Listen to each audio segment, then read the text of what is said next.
Who is your dream customer? What is the importance of dream customer? What is the value of dream customer? How to select the dream customer? अपने सपनों के ग्राहक को कैसे ढूंढें इसके ऊपर आज चर्चा होगी। बहुत ही ज़्यादा इम्पोर्टेंट टॉपिक है ये, one of the crucial topic है, कुछ फंडामेंटल्स में से है जो आपको मैं बताने जा रहा हूँ। बिकॉज अभी कुछ टाइम पहले की बात है, मैं एक रिकॉर्डिंग स्टूडियो को सर्च कर रहा था। एक्चुअली अभी भी रिकॉर्डिंग स्टूडियो ढूंढ रहा हूँ बिकॉज कुछ रिकॉर्डिंग स्टूडियो हैं मेरे जान पहचान में जिनसे मैंने बात करी। तो जब मैंने उनसे बात करी तो ऑलमोस्ट एक रिकॉर्डिंग करने के लिए 1000 रुपये एक रिकॉर्डिंग स्टूडियो लेता है। तो मैंने सोचा कि यार अगर ये रिकॉर्डिंग स्टूडियो वाले जो हैं जितने भी हैं ये अगर 1000 रुपये ले रहे हैं तो मैं एज अ मार्केटर अगर इनके साथ टाई अप करता हूँ तो कस्टमर आके बोलेगा 1000 रुपये और ये लोग भी 1000 रुपये ही ले रहे हैं तो मेरा तो कुछ बचेगा ही नहीं इसमें। अगर मैं कस्टमर लेके आता हूँ आपके रिकॉर्डिंग स्टूडियो के लिए। बाय द वे, अगर आपका कोई रिकॉर्डिंग स्टूडियो है तो मेरे को डीएम करें। अगर आपका है तो कस्टमर चाहिए, आपको पैसे वैसे कमाने हैं तो हम एक बिजनेस डील कर सकते हैं साथ में, क्योंकि अभी मैं वो बिजनेस में ही हूँ, ऐसे बिजनेस में, और सोच रहा हूँ। तो एक कहानी भी साथ में आपको बताता जा रहा हूँ। तो क्या हुआ कि मैंने बात करी कुछ लोगों से, तो वो कहते हैं कि हम तो 1000 ही लेंगे। और मैंने कहा आप 500 ले लीजिए। मैं कह रहा 500 हम क्यों ले भाई, मतलब आप बोल रहे हो कि आप महीने के 50 कस्टमर लेके आओगे, लेकिन 50 कस्टमर आप लेके आओगे उसके बेस पे भी हम 500 क्यों करें? हमारे तो ऑलरेडी कस्टमर्स आ रहे हैं और 1000 पे कर रहे हैं हम। तो मैंने सोचा यार ये क्या हो गया, मतलब एक तो मैं इनको कस्टमर्स ला के दे रहा हूँ वो भी इतनी ज़्यादा क्वांटिटी में, उसके बाद ये लोग ऐसे बात कर रहे हैं। तो पता चला कि मैंने क्वेश्चन किया, मैंने कहा ये क्या है। तो मुझे याद आया कि रसल ब्रंसन ने और स्टीव जे लार्सन ने और इंटरनेट मार्केटिंग की दुनिया में ड्रीम कस्टमर नाम की एक चीज़ होती है। तो वहाँ से जब मैंने दोबारा पढ़ा जाके उसको समझा तो एक चीज़ समझ में आई और आज मैं आपको बताना चाहता हूँ कि मेरा जो ड्रीम कस्टमर है वो रिकॉर्डिंग स्टूडियो नहीं है। मेरा ड्रीम कस्टमर है रिकॉर्डिंग स्टूडियो जो चालू कर रहा है, जो स्ट्रगलर है, वो मेरा ड्रीम कस्टमर है। जो स्ट्रगलर है, जो एम्बिशियस है काम करने के लिए, जो पैसा कमाने के लिए लालसाहित है, लाचार है, वो ढूंढ रहा है कि कहीं से कस्टमर आ जाए मेरे को 10,000 रुपये महीने, जो पिछले 3 महीने में 0 रुपीस कमाया है, वो मेरा ड्रीम कस्टमर है। तो ड्रीम कस्टमर को समझने के लिए कुछ ऐसी चीजें आपको समझनी होंगी जो अभी मैं आगे, और भी पैरामीटर्स हैं जिसको मैं क्लिक करता हूं, बताता हूं। अब ऐसे ही जब मैंने संगीत की शिक्षा देना चालू किया, यानी ऑनलाइन सिंगिंग क्लासेस या कोर्सेस, तो कोर्सेस तक तो ठीक है, कोई भी आ रहा है कोई भी ले रहा है, मुझे कोई मतलब नहीं है। लेकिन the moment you are with me, you have joined my class and you are रूबरू with me, so now you are my student and I am giving you one-on-one classes। यहां पे कुछ ऐसे फैक्टर्स हुए मेरे साथ जहां पे आपको बताना बहुत जरूरी है। आज से कुछ 4 साल पहले की बात है, मैंने ऑनलाइन सिंगिंग क्लासेस देना चालू किया। लोग आते थे, खरीदते थे, पैसा मांगता था, पैसा देते थे।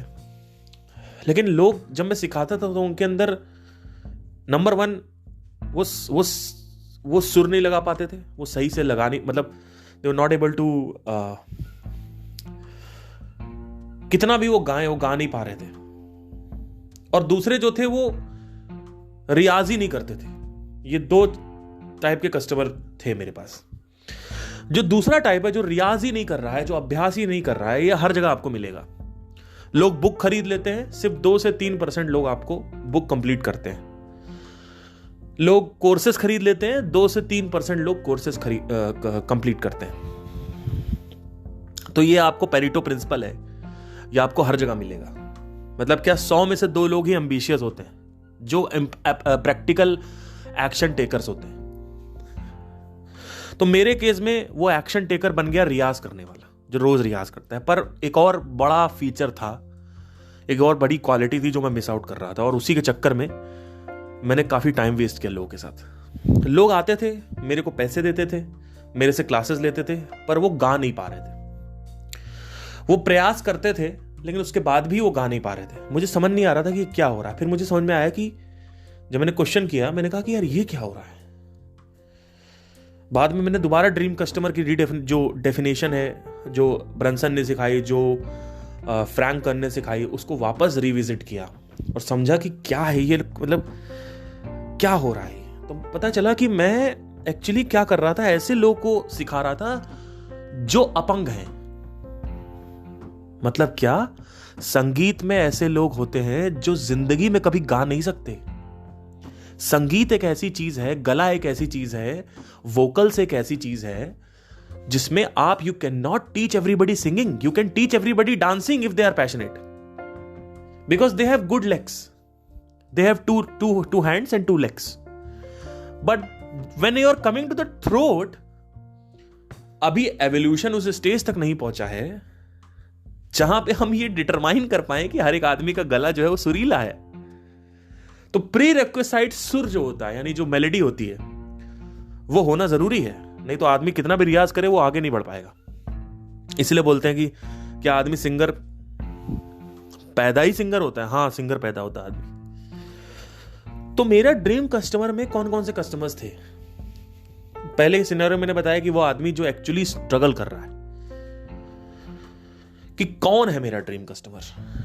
वो जो एक्चुअली स्ट्रगल कर रहा है, ना कि वो जो 50,000 रुपए महीने कमा रहा है रिकॉर्डिंग स्टूडियो से। क्यों? क्योंकि स्ट्रगलर जो है वो 500 रुपए का कमीशन मेरे को दे सकता है और वो खुशी खुशी देगा। और वो जो आदमी पिछले 6 महीने में $0 की कमाई किया हो, ₹0 कमाया हो, उस आदमी को मैं 500 रुपए महीना या 500 रुपए पर क्लाइंट अगर दे रहा हूं तो वो मेरे साथ आ जाएगा। लेकिन आपको देखो, आपको साइकोग्राफिक समझना पड़ता है, आपको डेमोग्राफिक समझना पड़ता है कि साइकोग्राफिक क्या होता है, क्या मेंटालिटी है, कितना एंबिशन है आदमी के अंदर, साइकोलॉजिकल किस तरीके का उसका पैटर्न्स है अंदर। डेमोग्राफिक क्या, एज हो गया, कहां रहता है, हाउस होल्ड इनकम कितनी है, क्या काम करता है, एंबिशन क्या है, ड्रीम क्या है, गोल क्या है, ये सब डेमोग्राफिक हो गया। एज, नेम, आयु और ये ईयर और ये लोकेशन और ये सब डेमोग्राफिक्स हो गए, तो आ गए इसमें। तो उसका इंटरेस्ट एरिया क्या है, ये सब डेमोग्राफिक्स में आ गया।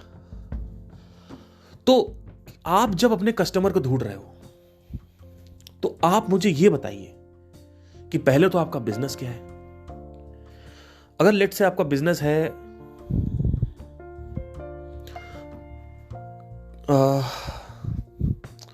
लेट से आप वॉलपेपर बेचते हो ना, वॉलपेपर लगाते हो आप जाके, तो क्या हर घर में जितने भी घर हैं जहां पे दीवारें हैं सब वॉलपेपर वाले होंगे या फिर नहीं है? तो सब वॉलपेपर वाले नहीं है, ठीक है। हर किसी को वॉलपेपर नहीं चाहिए, ठीक है, समझ में आता है। यहां पे इतनी बड़ी बड़ी बिल्डिंगे हैं, यहां पे 75 लाख रुपए के घर ले रखे लोगों ने, क्या यहां पे सारे लोग वॉलपेपर लगाएंगे? नहीं लगाएंगे। कौन लगाएगा? सोचो, किसको वॉलपेपर की लालसा है?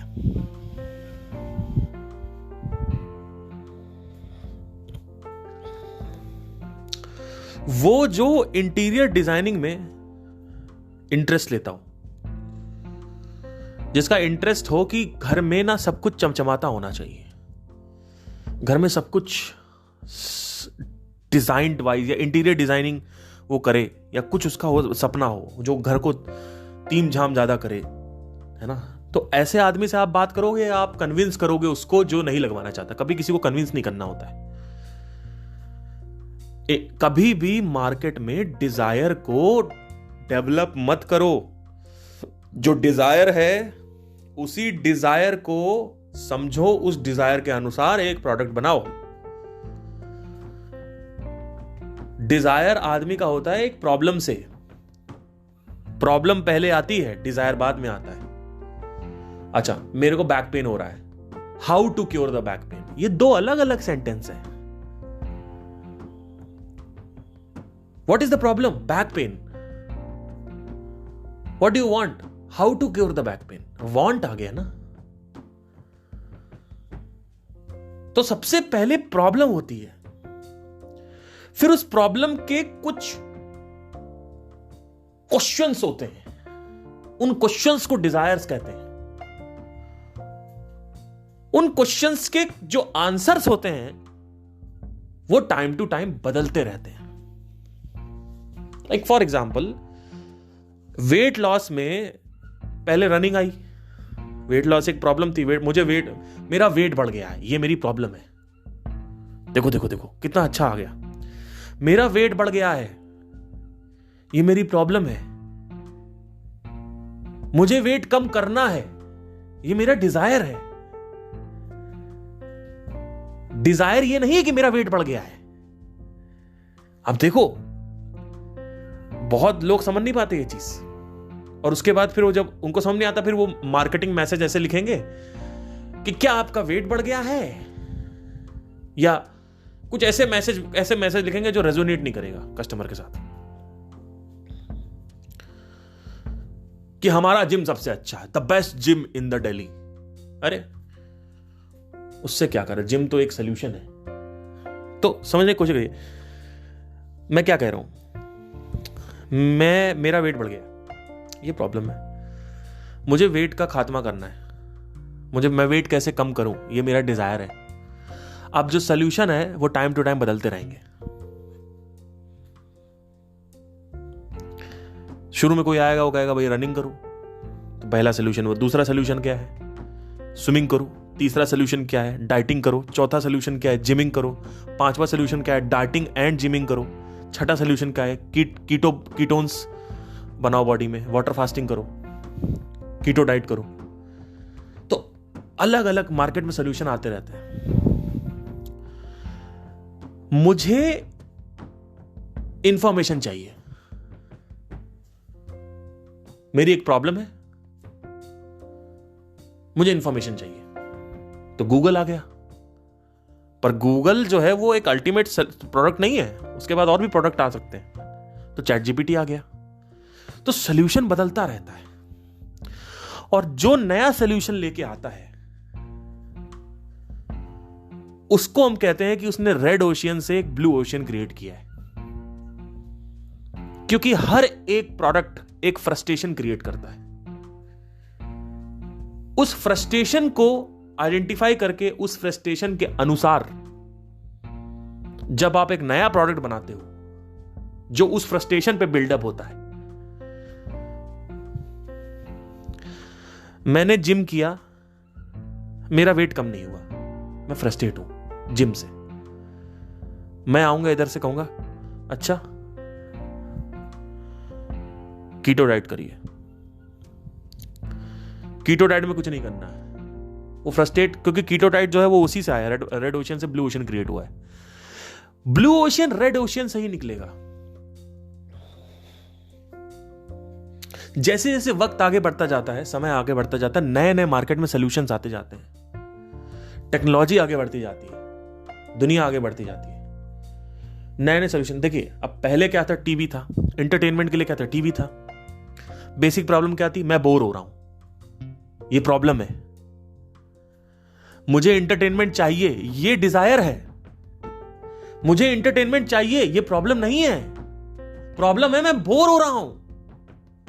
प्रॉब्लम यह है कि मैं अकेला हूं। प्रॉब्लम यह है कि मैं बोर हो रहा हूं। अच्छा बोर हो रहे हो, ठीक है, ओनिडा की टीवी लॉन्च हो गई। तो टीवी वो एक एंटरटेनमेंट थी, पर जैसे जैसे वक्त आगे बढ़ा नए नए सॉल्यूशंस आए मार्केट में। जैसे कि 2001 में, 2002 में या 3 में आप देखोगे कि आईपैड लॉन्च हो गया था शायद, या वॉकमैन लॉन्च हो गया था। तो अच्छा ठीक है, कोई ये भी ले लो, ये गाना भी सुन लो, अच्छा ठीक है ये भी कर लो, अच्छा ठीक है ये टेकन 3 खेल लो, ये नया गेम आया, PS1 PS2 आ गया, है ना। तो बोर हो रहे हो, मैं बोर हो रहा हूं, एक बहुत बड़ा जो जितनी भी पूरी की पूरी एंटरटेनमेंट इंडस्ट्री है, वो कौन सा प्रॉब्लम सॉल्व कर रही पता है आपको? मैं बोर हो रहा हूं। आपको पता नहीं है कि इस बोरियत से कितना पैसा कमा चुकी है इंडस्ट्री। मुझे फिल्में बनानी है, ये प्रॉब्लम नहीं है।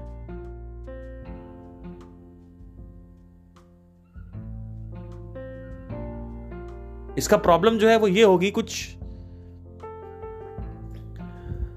एक अंडरलाइंग प्रॉब्लम है, वो है मेरे पास पैसा नहीं है, या मैं फ्रस्ट्रेट हो रहा हूं क्योंकि मेरा जो डिजायर है वो एक्सप्रेस नहीं हो पा रहा है। वो फ्रस्ट्रेशन एक प्रॉब्लम है। तो उस फ्रस्ट्रेशन से एक क्वेश्चन निकल के आएगा कि I want to make films, but I want to make film is a desire. So problem से डिजायर निकलता है, उस डिजायर से एंटरप्रेन्योर्स सॉल्यूशन निकालते हैं, उसके बाद उस सॉल्यूशन से एक और प्रॉब्लम क्रिएट होती है।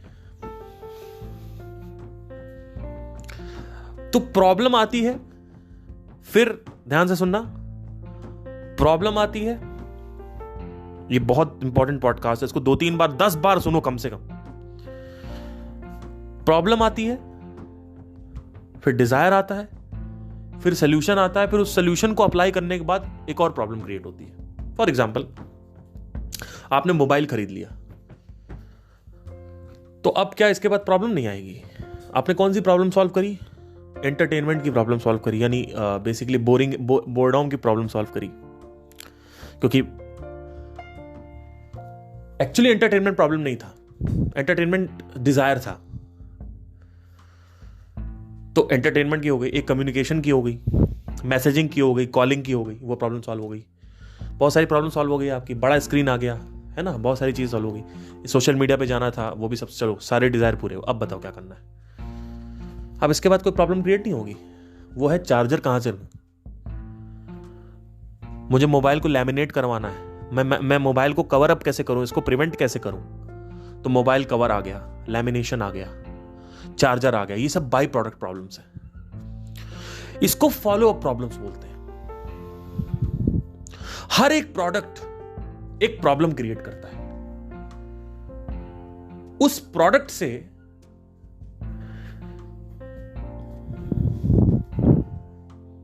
उस प्रॉब्लम से एक और प्रोडक्ट बनता है। एप्पल जानता है अच्छी तरीके से कि ये फोन लेके जाएंगे कहां, इनको खरीदना ही पड़ेगा चार्जर। तो एप्पल क्या करता है, चार्जर और हेडफोन्स जो हैं वो अलग से बेचता है, क्योंकि उनको पता है कि ये खरीदेंगे जाओगे कहां, इतनी बड़ी प्रॉब्लम है, आप इसको कर ही नहीं सकते, और कुछ डिवाइस कनेक्ट ही नहीं होगा। तो कंज्यूमर पहले से ही प्रिपेयर होता है कि मुझे मोबाइल के साथ एक अडाप्टर और एक हेडफोन लेना ही लेना है। तो वो 80,000 सोच के जाता है और खर्च करके आता है 1,20,000 रुपए, या 1,30,000, व्हाटएवर, जो भी 1 लाख, मुझे पता नहीं कितने का मिलता है।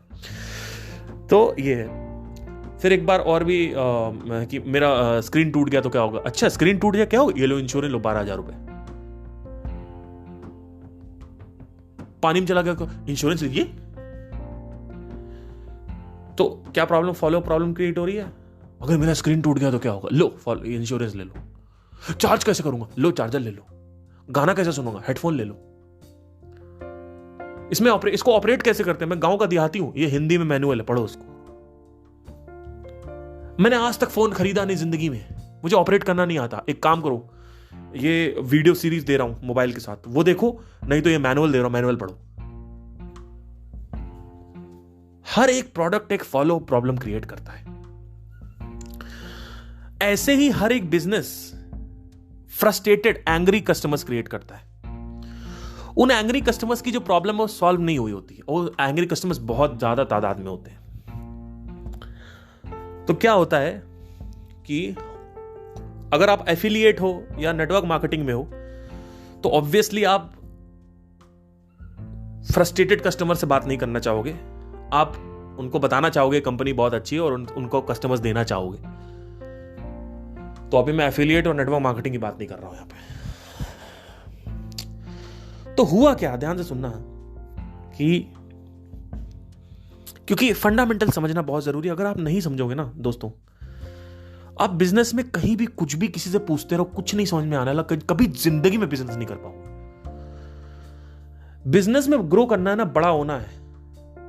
मैं आपको विश्वास दिला रहा हूं, आज मैं जो कुछ भी बात कह रहा हूं ना, वो बात 100% सच हो। ये मेरी कोई बात नहीं है, ये सब मैंने स्टीव लार्सन से सीखा है, रसल ब्रंसन से सीखा है, डैन कैनेडी से सीखा है, फ्रैंक कर्न से सीखा है, क्लाउडे हॉपकिंस से सीखा है। मैं नाम अभी जितने आ रहे हैं मैं इतना बता रहा हूं, नहीं तो हर एक आदमी वही बात कर रहा है।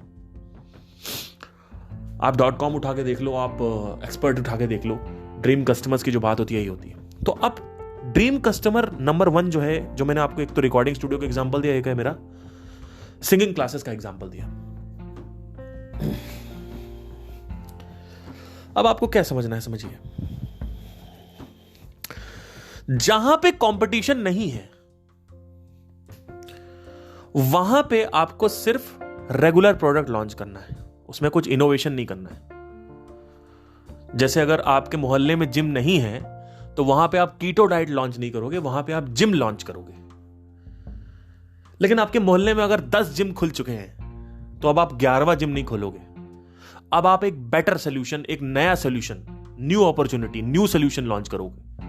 बेटर नहीं, बेटर मतलब होता है कि मेरा जिम इनसे बेटर है, हमारे में 4 एसी लगे, उनके में 2 एसी लगा है, हम जुम्बा फिटनेस भी देते हैं, हम योगा भी देते हैं। नहीं, हाँ, अगर योगा क्लासेस आसपास नहीं तो डेफिनेटली आप योगा क्लासेस स्टार्ट कर सकते हो। फिटनेस चाहिए ना लोगों को अल्टीमेटली, तो अगर योगा क्लासेस में सैचुरेशन नहीं है तो योगा क्लासेस चालू करो ना। कौन कह रहा है मत करो? क्यों जाना है जिम में?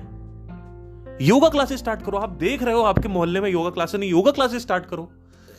लेकिन लेट्स से कि 10 योगा क्लासेस हो गई। और मैंने आपसे एक रूल कहा था कुछ दिन पहले कि अगर 100 कस्टमर्स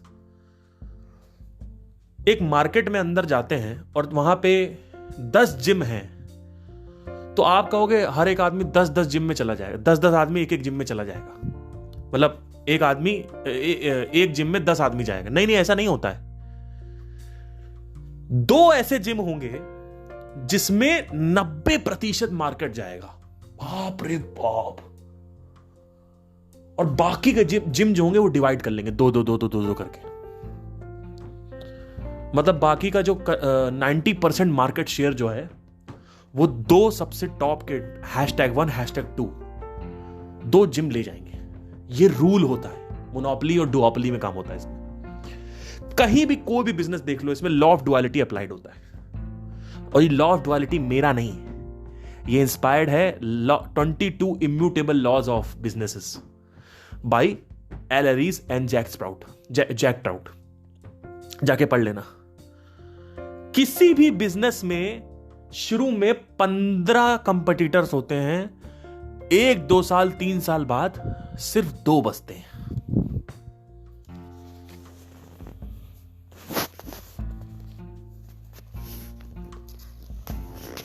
बहुत बड़ी बात कह रहा हूं और सब पढ़ के बता रहा हूं, सारे रेफरेंसेस दे रहा हूं, आप जाके पढ़िए।